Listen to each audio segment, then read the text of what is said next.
We are so glad that you're here today for this special 2-week series that we're going to be doing on Thanksgiving and gratitude. Sometimes we mistakenly come to the conclusion that Thanksgiving is something we do a week a year.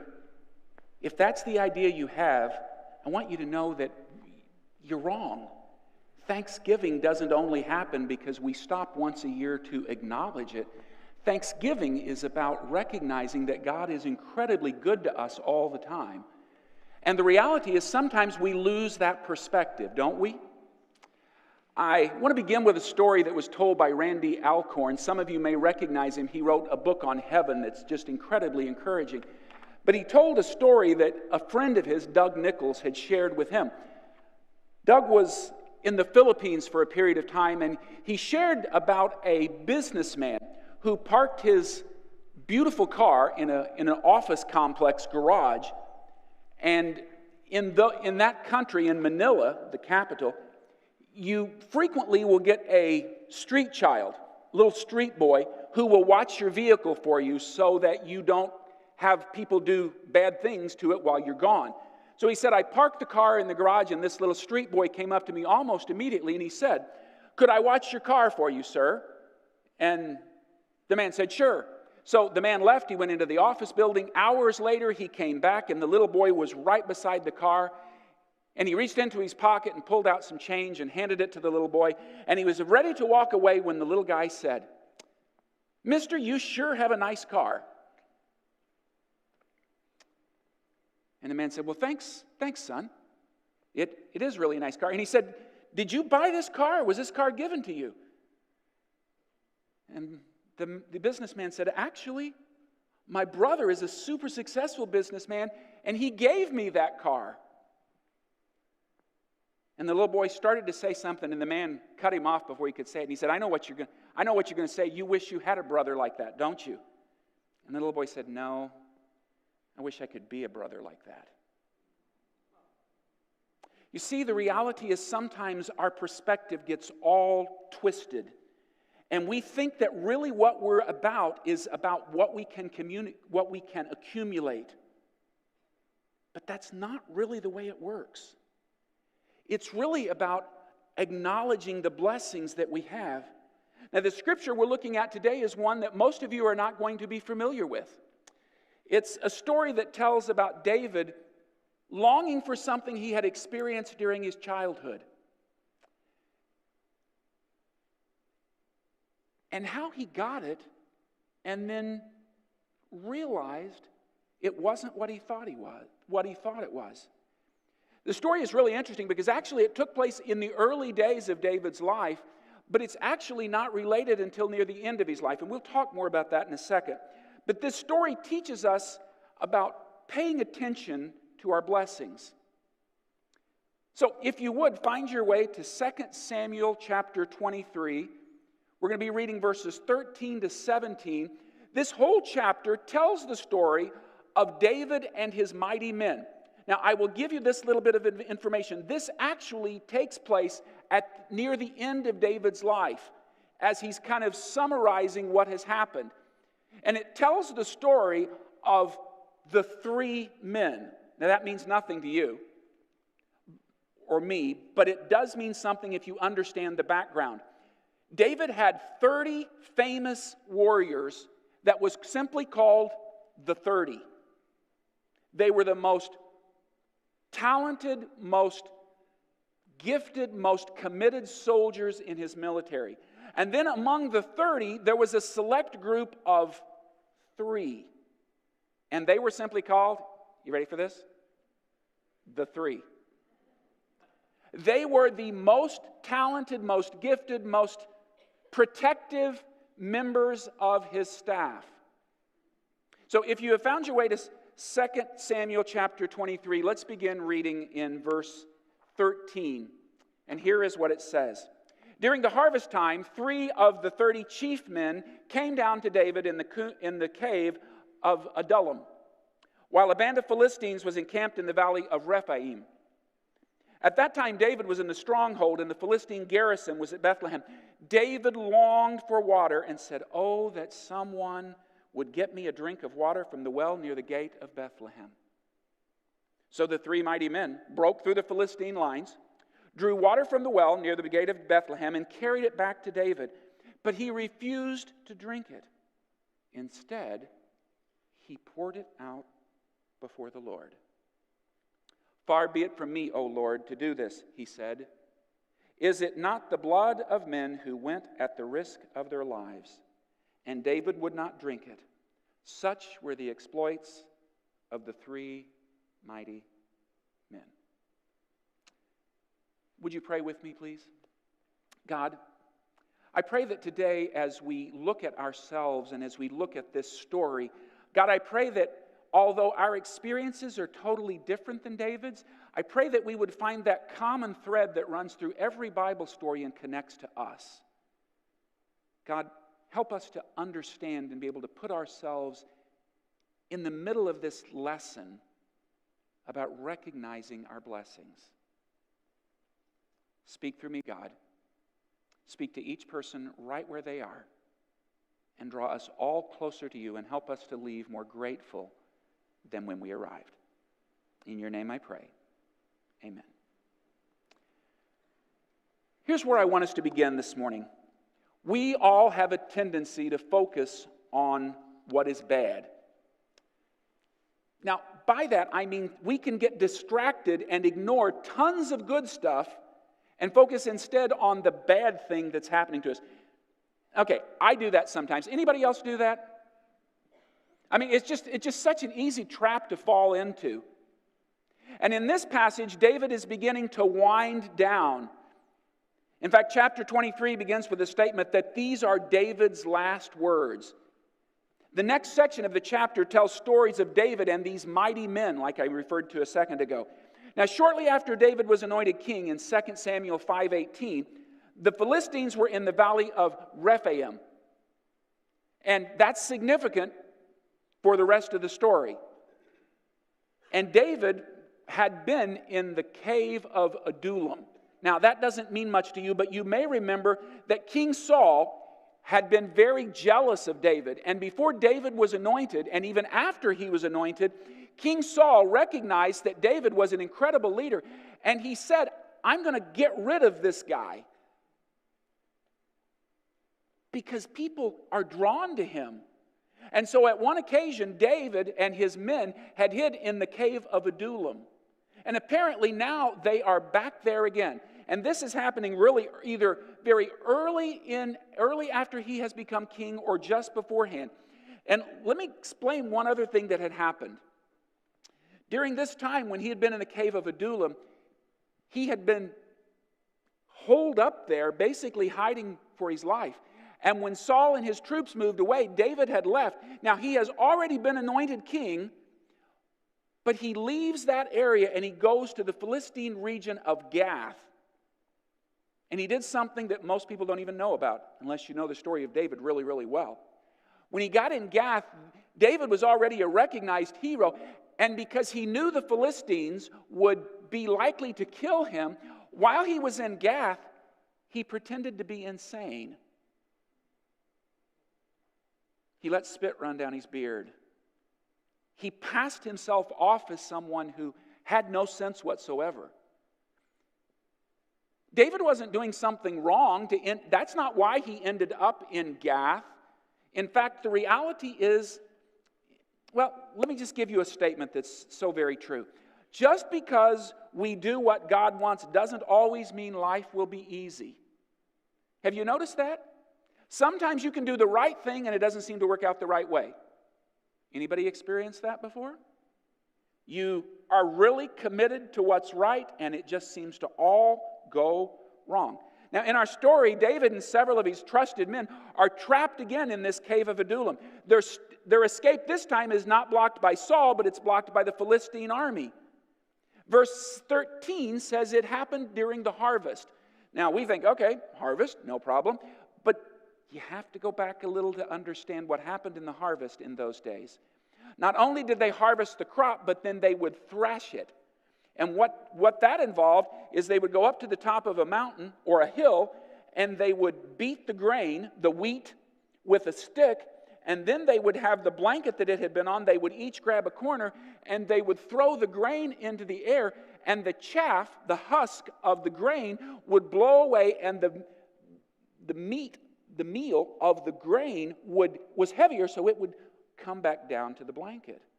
But now what that means is that before very long, the air is filled with these husks, and it's filled with the dust that comes off of these, and so it becomes a little hard to breathe. It becomes hazy. Makes you sneeze.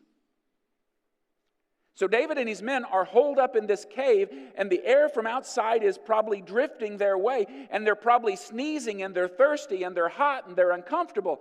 And in the middle of this, David has a thought. Oh, I wish I could go back to the good old days. You know, the way things used to be. And that's a thought older people have. I can say that. I am one.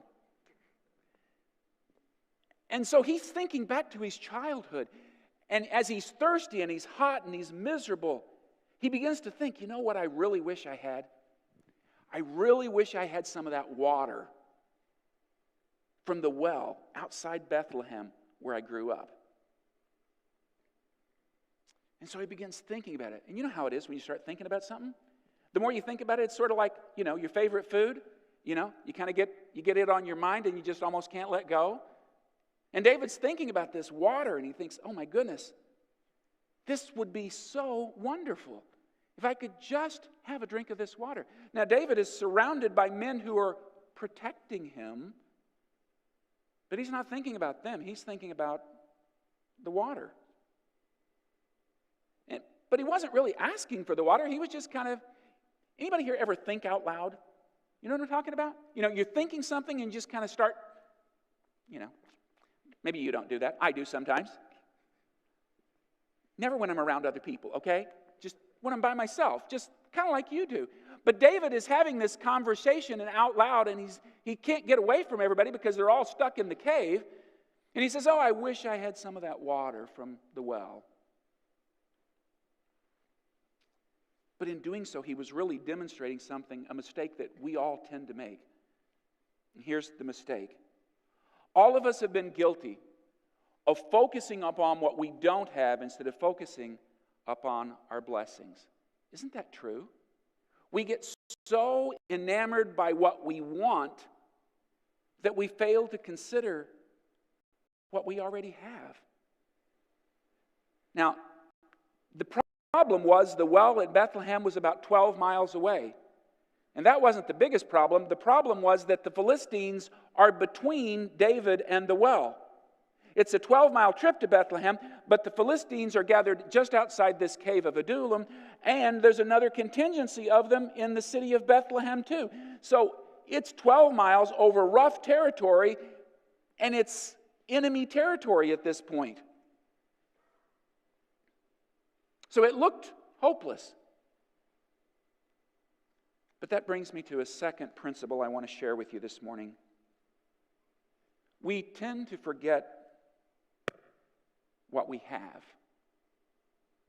We get so focused on what's wrong and what we don't have that we forget to focus on what we have.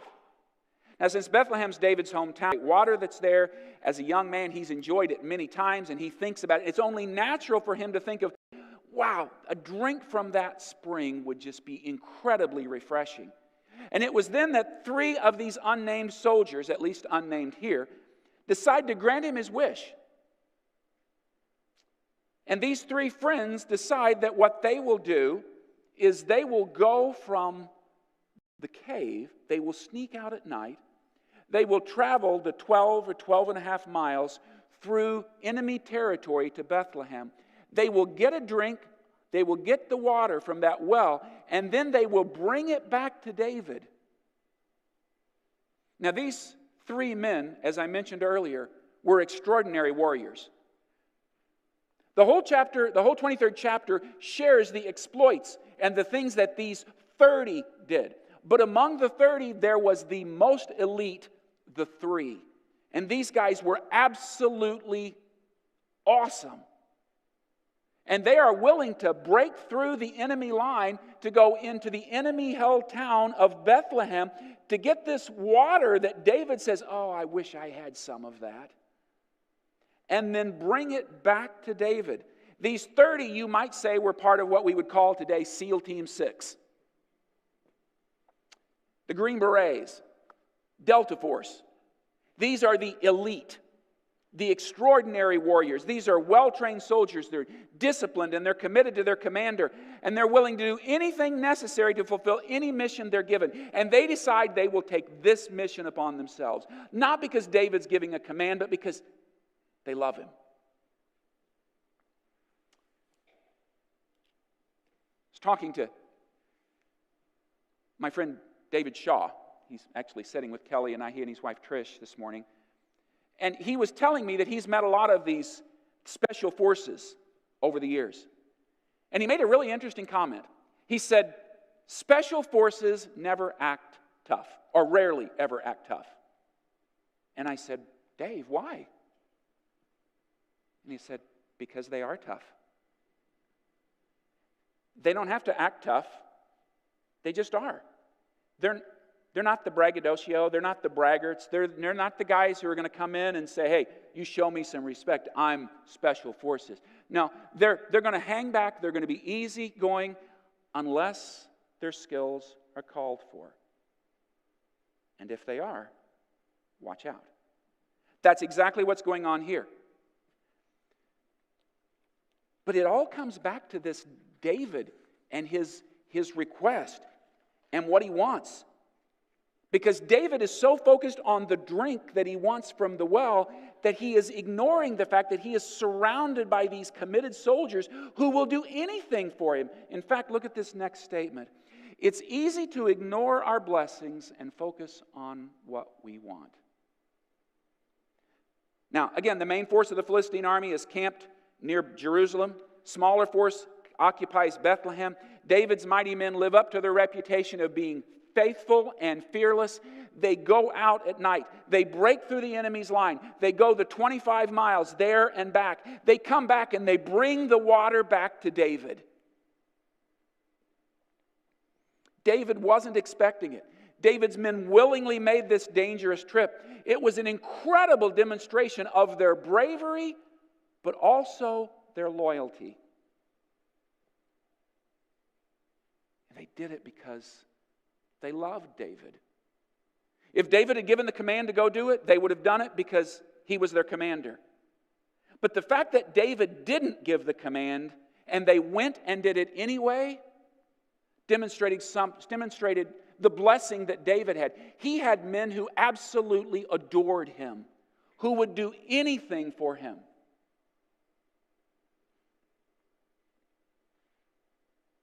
When the three returned with the water, David's incredibly moved.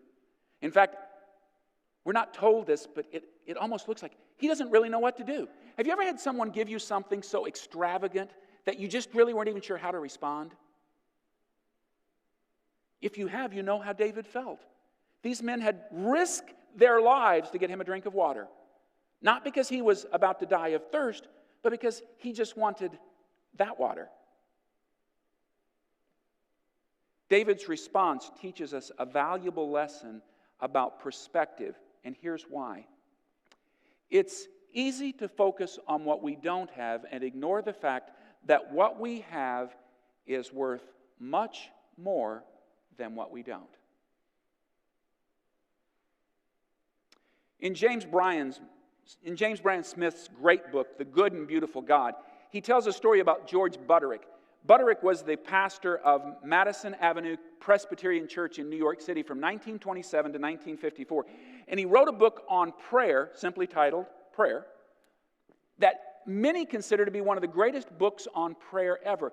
And in this book, he gave an example of a man who used a unique illustration to help us realize the significance of being grateful. He took out a piece of paper and he put a dot in the middle of it. See the dot? Okay. Now, when you look at the screens, where does your attention immediately go? Duh.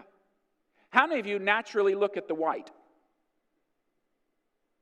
Now, let me ask a second question. What makes up 98% of the screen? What makes up only about 2% of the screen? But where do our eyes go? You see, the natural tendency, if we're not incredibly careful, is that although we have amazing blessings, we take most of those blessings for granted, and our eyes immediately go to what we want or what's not right, and we fail to consider all that we have been blessed with. It's just human nature, but it's also not right. The problem is a matter of perspective. It's easy to focus on what's right, wrong, and ignore what's right. And all of us at various times in our lives have done that exact thing. We have focused on the things that don't matter and ignored the things that do. And that brings me to the third point I want to share with you this morning. Finally, we should focus on our blessings. Anybody here been blessed? Absolutely. We have all been incredibly blessed. Now, David finally begins to get it. He's overwhelmed by his men's devotion and by their bravery. And knowing that they had risked their lives for him to get him something that was a luxury, not a necessity, David does something which at first glance appears insulting, absurd, even just downright wrong. The gift obtained when they risked their lives represented something so valuable that David, who has said he wants a drink of this water, says, I can't drink this water. This water represents the potential blood of these men who went and got it for me. And so he takes the water and he pours it out as an offering to God. That just feels wrong. In fact, if I had been one of the three, I'm not sure I wouldn't have been offended. I had risked my life to get this water for this guy. And now he takes it and he dumps it out. But you see, David really was demonstrating that he got it. He really understood. He wasn't focused now on the water. He was focused on what he had been given with the gift of men who were so committed to him that even when it wasn't a necessity, they would do whatever was necessary to help him. These men were loyal to the nth degree. And David realized their loyalty was of infinitely more worth than any cup of water could ever be. Here's the reality as it applies to us. Look at this next statement. The blessings of God, family, and friends are worth more than anything we might want. How many of you ever get something on your mind and think, I just got to have it? And we almost obsess about it. You know, we got to have it. Just got to have it. When in reality, what we've already been blessed with is worth so much more. I heard of a story one time of a man around Thanksgiving who was in a mall, and he came upon this display case filled with cookies. And there was a cookie made to look like a cornucopia, you know, the little basket that's got the stuff inside of it. And he said, oh, it didn't look good, it looked fantastic. And he said, I bought the cookie. And I thought, this is going to be so good. And he bit into it and it was awful. Now, I want you to think with me for just a second. How many of you have ever had one of those things you just absolutely couldn't live without and you got it and you didn't like it once you got it? We've all been there. We all think if we could just have that one more thing, we'd be truly happy. Does it ever work that way? Never. What David has is worth infinitely more than what he wants. And the same is true for us. If we have the blessings of God, which we do have, and family, which most of us have, and friends, which probably all of us have, they're worth more than anything else we could possibly want. David feels his men have made this water holy by their sacrifice for him. He realizes how blessed he is to have such faithful friends who will risk their lives just because he's longing for a drink of that water.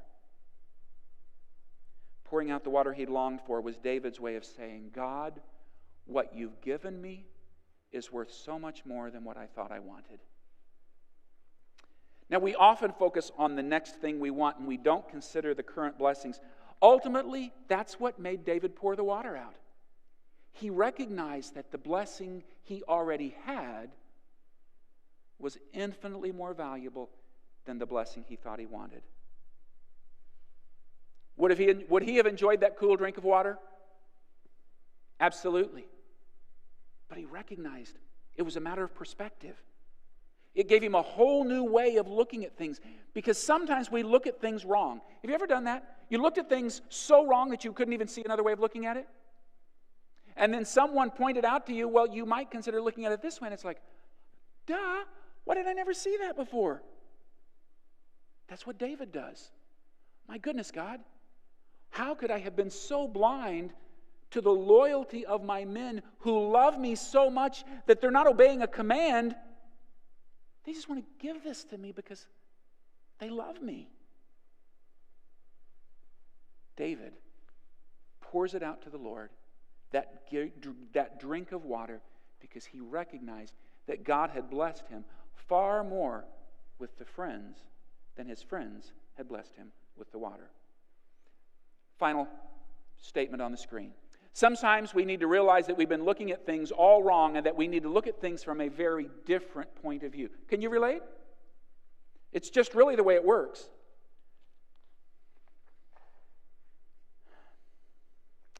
I do a lot of funerals. I do funerals for folks here from Concord from time to time, but I'm also one of the pastors that Kudus calls when they have a family that doesn't have a pastor and they want a pastor to share. In fact, I'm doing at least one of those services this week. But I want to tell you a story from a funeral that changed my perspective. And what's interesting is this was a funeral for a 95-year-old lady, but what I learned didn't happen during the funeral service itself. It happened both before and after. Let me explain. Because I'm at Kudus regularly, I've become friends with a lot of the funeral directors. And one of them, I just have noticed over the years, he's incredibly good. He's just always very attentive, and although he deals with grieving families every single day, he's just always consistently compassionate and kind. Sometimes people, when they do that all the time, become a little calloused. I've never noticed this guy doing that. But we were in the office, and we were talking, and it was before the service started, and I made some little joke, and all the other funeral directors kind of laughed, and I noticed my friend almost didn't respond at all. And he walked away to go back and take care of the family that he was working with, and I said to my other friends that were still there, I said, is something wrong with, I'll call him George, that's not his name, I want to protect his privacy. But I said, is something wrong with George? And they said, didn't you know? He has a son with cancer. And I said, no. I didn't know that he had a son with serious cancer. And he said, yeah, apparently he's not doing well.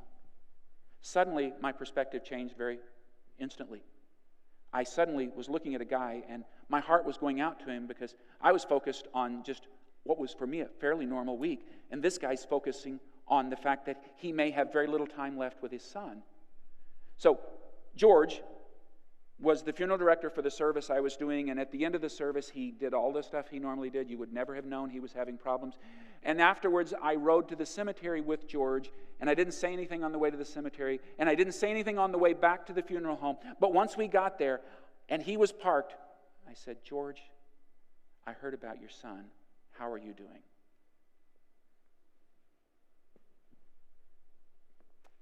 And he broke down. And he told me that that very week they had been to Chicago with his son for a last-ditch hope that he would be able to get into an experimental study on the cancer that he had. And he said he didn't get in. Now there's another one of these studies that's starting in the spring, but my wife and I don't think he will be here that long. He was right. His son died shortly after that. Now, I'm not telling you this story to make you feel guilty or make you feel sad about a guy who was going through a hard time, but because I want you to understand something. At that point, when you have a family member about to die, you don't care about the stuff you don't have. What you want to do is treasure every single day with the people you're with. Every day is a gift. Isn't it? How often do we forget that? 98% of the time. We forget that. It is a gift. And it's so easy to keep focusing on the next thing. Whatever the thing is, it's different for all of us. You know, I can always find something I want, can't you? Okay, you're looking so pious and holy. I know you better than that. You're human. You're like me. We always have that next thing that we would really, really love to have. But let's be honest.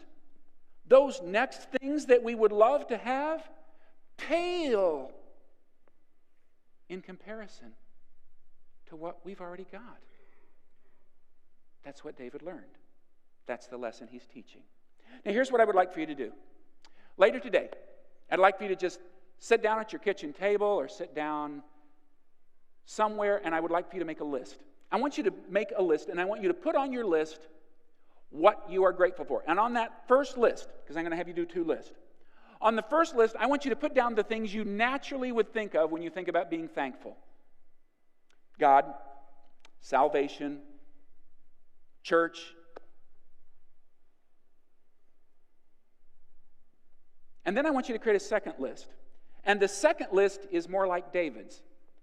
I want you to make a list of the things that if you will not be grateful for unless you actually stop to think about them. I want you to spend 10 or 15 minutes on that second list. What are you grateful for that you don't even think about? For example, it might be the health you enjoy and that your children enjoy. How often are we grateful for our health until we get sick? I mean, we're just generally not. So I want you to make those 2 lists. And then when you get finished, I want you to just take a few minutes and I just want you to thank God for how good He's been to you, for your blessings. Would you do that? And then I want you to do one more thing. Then I want you to pick a blessing from those 2 lists. One blessing. And I want you to figure out how you can pour that blessing out as a gift to God. Let me give you an example. If you and your spouse have a great relationship, maybe it means you share your love and your stable family with a family who is not stable right now. I don't mean you come in with all the answers. You come alongside them and just encourage them. If your blessing is that you are surrounded with good friends who got you through a hard time, maybe what that means is you find someone who's going through a hard time and you share the blessing of how much the friends meant and how much God meant and how it got you through that really tough time. What I want you to do is find something that is a blessing,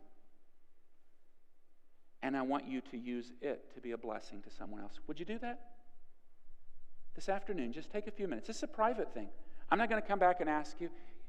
As you're leaving next Sunday, I'm not going to say, what was on your list? Because can I tell you something? It's really none of my business. Because you don't need to be thankful to me. You need to be thankful. But the issue is perspective. If we don't consciously make an attempt to do it, we forget. Let's conclude our time together with prayer. Would you pray with me, please? God, you are so incredibly good to us. We are so grateful. So very, very grateful. Thank you for all your blessings. Both the ones that we are aware of and instantly think of, and the ones that we don't think of unless we actually slow down and contemplate. how good you've been to us. God, thank you for David's story, and thank you for how it relates to us. And God, how you show us that we need to be intentional with our perspective. Lord, thank you for your goodness, and thank you for the privilege of coming together as a church family, both in the building and both online. And God, how you speak to each of us and you remind us of what is already there, but we don't recognize. And God, help each of us to find one of those blessings and turn it into a sacrifice, an offering of gratitude back to you. God, thank you for who you are and for how good you are. We ask all of these things in your name and for your sake. And all the people said, amen. I want to thank you for being with us today. If you were joining us online, we are just so grateful that you're here. And we hope today's message has been an encouragement and a blessing to you. Let us know if there's any way that we can encourage you in the days and weeks ahead. Have a great week.